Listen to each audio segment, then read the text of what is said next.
When Sarah Mitchell received her diagnosis at age 42, the oncologists delivered their verdict with clinical finality.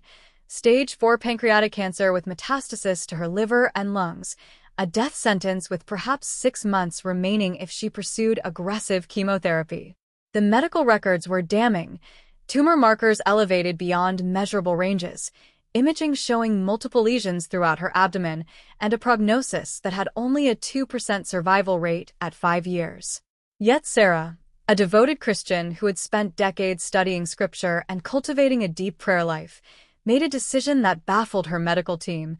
She would pursue treatment, but place her ultimate faith not in the hands of brilliant but fallible physicians, but in the hands of Jesus Christ, who had demonstrated miraculous healing power throughout the Gospels.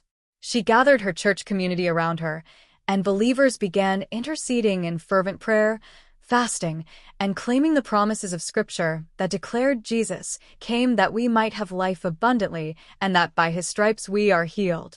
Her family documented everything: the baseline CT scans showing aggressive tumors, the blood work confirming the devastating markers, the written prognosis from multiple oncologists all concurring that her condition was terminal.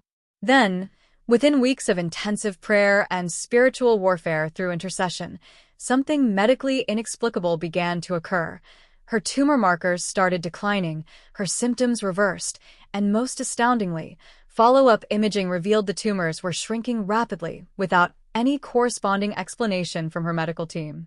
Her oncologist, Dr. James Richardson, a man of science who had witnessed thousands of cancer patients, admitted in recorded testimony that he had never seen a malignancy respond this dramatically to chemotherapy alone, and the timeline of her recovery defied medical explanation.